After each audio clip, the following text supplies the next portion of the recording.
Hello there, welcome back. Today I'm going to talk about the lineup. The lineup is probably the first ever TV adaptation of a TV show for film.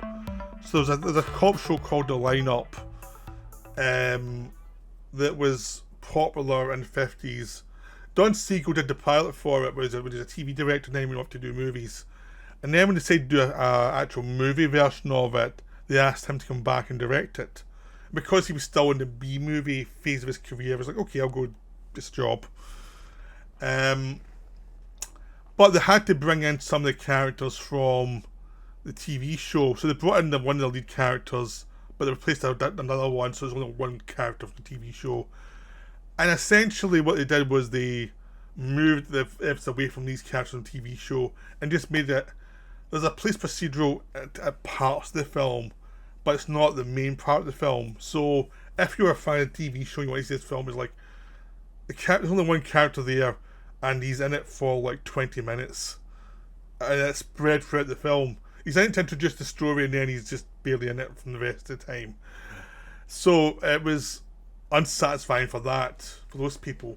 But for anyone else, it's a great film. And the thing is, the TV characters are there just enough to keep the plot moving. That's it. But it's a wonderful film. It stars Eli Wallach as one of his first major parts. He'd been in Baby Doll in a supporting part, but this is his first lead part, and and it's a great part. So he's chewing on the scenery when he can, and then other times he's been a bit calmer. He knows he's got a great part, and he knows he's directed to play it well. The best way to put it, but it's Eli Wallach. He will choose scenery. That's why you want Eli Wallach in a film. So it's basically two hitmen come to San Francisco. One is Eli Wallach, the other one's Robert Keith, who was the father of Brian Keith, the actor. So they come in, and Robert Keith is the kind of manager for the hitman. He's the guy who deals with the mafia and all the different underworld. He's the one who can talk to them because he knows that Eli Wallach's a sociopath. He's a great assassin, but he's a sociopath, and he's trying to teach him how to survive in this world. Robert Keith. And that's the main part of the film, is him teaching Eli Wallach how to survive, and Eli Wallach trying his best, but he's such a sociopath. It's very difficult. They've got a drunk driver, getaway driver, who's told do not drink anymore. He's like, it gives me it calms me down. I can't remember the actor who plays him. He's a well-known actor, but I can't remember his name suddenly. But no, you don't. So it's all about the interactions between the two main characters and the driver, and that's what's the thing, is them going around San Francisco and doing these crimes to try and get all of this drug shipment that's come through. And what they've been doing is they've been actually placing the drugs inside various objects that are carried through customs by innocent people who don't get that they're actually been smugglers. That's the whole idea, is the pure product is inside these objects. If they get caught, they look like they're drug dealers and they don't have any contacts, they don't know what the hell happened. And if they don't get caught, these guys will quietly go in and actually get the drugs back. But they choose the wrong person. They choose Eli Wallach, and all hell breaks loose. Now the film starts with a botched attempt to steal one of these objects, and at the port, as people have come through, and people are. A guy gets his suitcase stolen, and the guy doing the stealing ends up being shot and killed. So they actually find out what they're trying to steal, and they find the drugs inside. Is it this guy, or is he part of our chain? Because he's this professional guy who works for the National Opera. So it doesn't seem like he should be in this mix. But you never know, and maybe he's in financial problems. They don't know. So that's where we get the lineup of the policemen from the TV shows. They're trying to figure that out.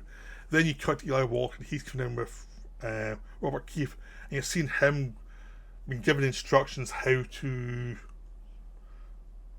the people are that are carrying the drugs, and who they have to get the drugs from, and that's the plot.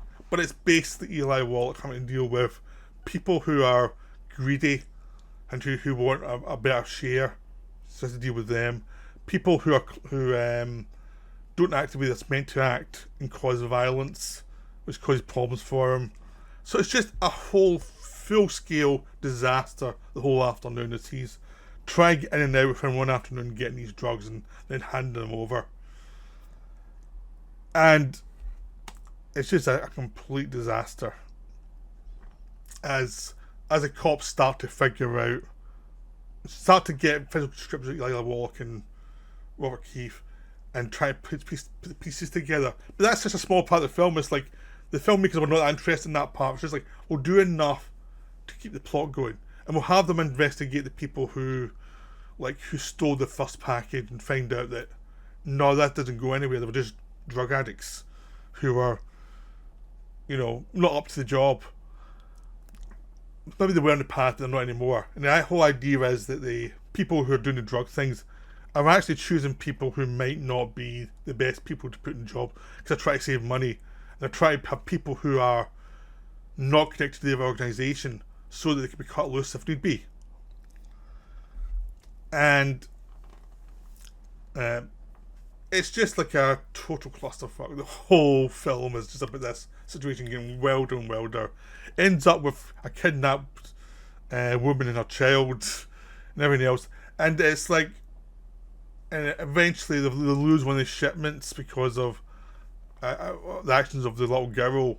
And it's like, well, we can't go to the guys in charge with less than what we promised to get for them. So that's all a disaster as well they have to deal with. I'm not going into all these details exactly what's going to happen in the second half. Just enough to tell you this is a complete mess. And it's a wonderful film. It's like 90 minutes. It's just like there's not a wasted scene. Sterling Siflin wrote the script. Now, he was a writer who wrote fast, and he wrote a lot of good films. He also wrote one or two bad films for Irwin Allen in the late part of his career. But, I'm sure he's paid well for them. The thing about Irwin Allen is, you can't blame anyone else for Irwin Allen and some of his bad ideas. And it's very tight. I mean, the interactions between Wallach and Keith are wonderful, because it's just like a student and a teacher in the world of crime, which is just wonderful setup. And just the way Wallach reacts to things, it's just not right a lot of the time. But he's not a dummy either. He's like, he can observe stuff and be smart at certain times, and then he can do things that are completely insane. It's like, he's a full-blown sociopath who human beings don't quite work for him. But he's not like completely insane. There is a layer of sanity there. It's just that it cracks every so often and causes havoc. And just the whole sense of San Francisco, and it's like, it looks a very serene place, but there's lots of dangers floating around what would be a normal lives, as a crime kind of floats through normal lives in ways you wouldn't expect. And just the whole setup of these people smuggling drugs and not realising they're mules, the unconscious mules, that's just wonderful.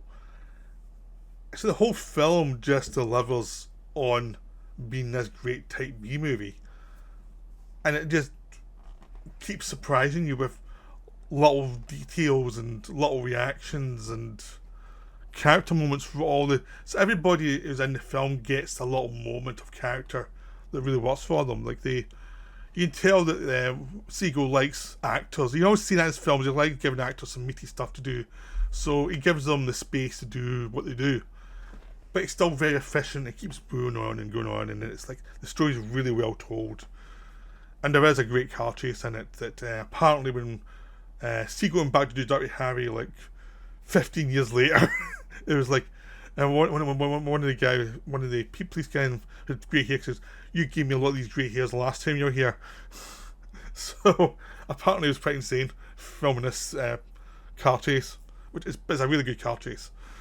So yeah, lineup is wonderful. Go see it. It's now available from Indicator. It wasn't in the Noir Collection Volume 1, but that's now sold out.